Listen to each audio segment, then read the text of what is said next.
ndadzoka zvakare nedzimwe nhau dzikunetsa kutaura kwandikuti kudai nyaya yekutanga ndiyana ndeye mudzimai wafoma kana kuti womushakabvu gringo. Mudzimai uyu ndokuindisa nhau yake kubepa nhau rekwaedza.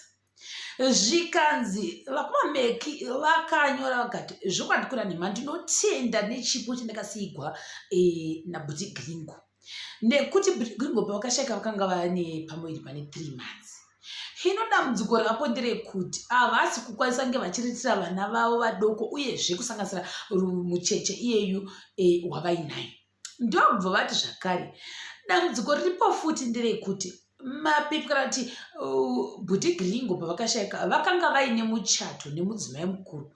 Hino havana chavakukwanisa kufunga kuwana pakushiyashiya kwezvinhu uku, kusanganisira pakuti kune mari dzoda kutorwa mabhengi havasi kukwanisa kudzitora, uye kuti mwana wavo anga achitora birth certificate pari kuda iyoyo yekira certificate rekuti munhu wakashayika zveshuwa vonotorisawo mwana wavo uyuyu birth certificate havana. Sanzi kuti kubepa nhau ndokumangada kukumbira help kana kuti kumaloya I'm not so sure, asi kwanzi hazvikwanisikiwo zvakare kuti vange vachiwana rubatsiro rwekuti vawanewo mapepa aya so that vawane mamwe maassets ezvinhu zvakasiyiwa nemushakabvu uyezve nekuti vakwanisa kutora dzimwe mari. Saka kumakomenti ndo kwanga kwakaoma zvokwandikura nhema. Vanhu, I don't know what they were feeling or thinking at the time when they were texting about this issue. Most of the people kuma comments vanga vachidanzira kuti andikura nhema munhu kadzi zvishandiri vamwe zvikanzi nevamwe zvakare.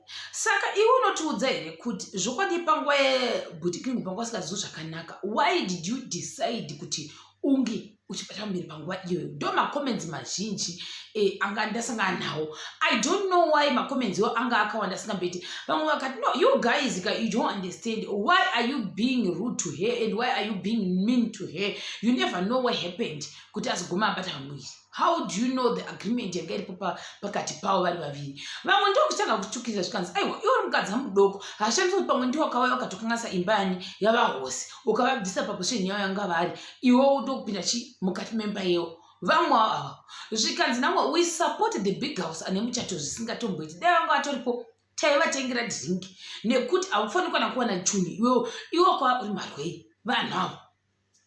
Ndikati nandizozivo asi vanhu vanga vane masentiments iwaya kunyanya kutaura kuti haufaniri kuwana chunhu. Vamwe vakati come knows the address. Like I always say, who am I to judge? I don't know what happened kuti bhuti gringo vazoguma vaine mukadzi iyeyu akanga asara ndichi aine pamuviri pane 3 months. Uyezve I have no idea kuti why vanhu vari kujaja like that. At the end of the day vanhu vamwe vanga vachanzi no bhuti gringo imimi mamusingazivi kuti pavana vavo ava vakanga vachizobuda painzi mumwe nemumwe anga ana mai vake kureva kuti bhuti gringo wanga ane more than 2 vakadzi. Saka haikona kuzoda kuramba muchititekiteki neuyu nekuti ndokunga iye pari kubva argument yake ndepekuti iye kusvika mushakabvu azoshayika uyu ndo vakanga vachigara nani nemunhu. Saka ndonga ndo pane argument yavo ipapo kuti indodiwo kupuhwa zvimwe zvinhu nekuti ndakanga ndiri pepa munhu achigwara asi vamwe vanhu vangu vasipo asi ndonyimwa kana chinhu kuti ndiwane from wanana yatatinai ndekugasira kwatatinako. Saka handizi kuti vachabatsirwa nerubatsiro rwei. Saka ndo rubatsiro rwangu vachanyanya kukumbira kuti vabatsirikane kuchikafu ndofunga nezvimwe zvokuti vamwe wanika pekugarawo zvakare ndo zvizhinji asi vanhu vazhinji hai handikura nhema vanhu vanga vachipopota vanhu vangu vasiri kusapota ivo zvikanzi makurudzisa kuti kumbira nemambonyerera mamburega vamwe wavo. I don't know why they're doing that, but in all I can say is all the best kuna my gringo. That's what I can say. Chakubata zvakare pachikamu chinoteera. Sisi ndadzoka zvakare nedzimwe nhau dzikunetsa kutaura kwandikuti kudai nyaya yekutanga ndiyana ndeye mudzimai wafoma kana kuti womushakabvu gringo. Mudzimai uyu ndokuindisa nhau yake kubepa nhau rekwaedza.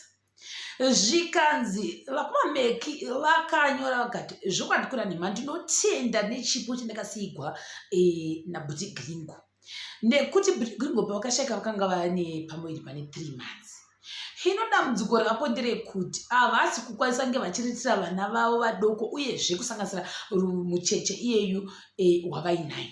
Ndobva vati zvakare dambudziko riripo futi nderekuti mapepa kana kuti bhuti gringo pavakashayika vakanga vaine muchato nemudzimai mukuru.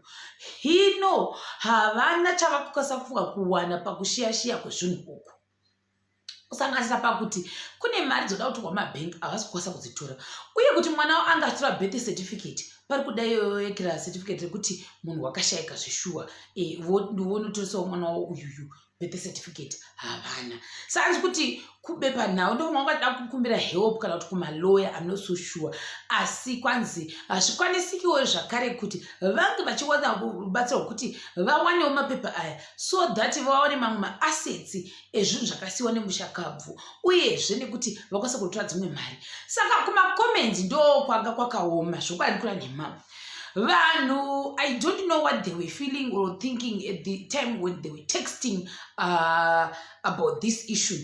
Most of the people kumacomments vanga vachidanzira kuti atikura nhema munhu kadzi zvishandiri vamwavo zvikanzi nevamwe zvakare. Saka iwe unotiudza here kuti zvokwadi panguva yebhuti gringo panguva asingazivi zvakanaka, why did you decide kuti unge uchibata mberi panguva iyoyo? Ndo macomments mazhinji anga ndasangana nawo. I don't know why macomments yo anga akawanda asingambeti. Vamwe vakati no, you guys you don't understand, why are you being rude to her and why are you being mean to her? You never know what happened kuti azoguma abata vamwiri. How do you know the agreement yanga iripo pakati pavo vari vaviri? Vamwe ndo kutanga kutukira zvikanzi aiwa iwe mukadzi mudoko hashandisa kuti pamwe ndiwo wakauya wakatokanganisa imba yani yavahosi ukavabvisa paposition yavo yanga vari iwo utokupinda mukati memba yewo. Vamwe ava zvikanzi namwe we support the big house ane muchato zvisingatomboiti dai vanga vatoripo taivatengera dringi nekuti haufaniri kana kuwana chuni iwo kwa uri marwei vanhu avo. Ndikati nandizozivo asi vanhu vanga vane masentiments iwaya kunyanya kutaura kuti haufaniri kuwana chunhu. Vamwe vakati kama knows the address. Like I always say, who am I to judge? I don't know what happened kuti bhuti gringo vazoguma vaine mukadzi iyeyu akanga asara ndichi aine pamwiri pane 3 months.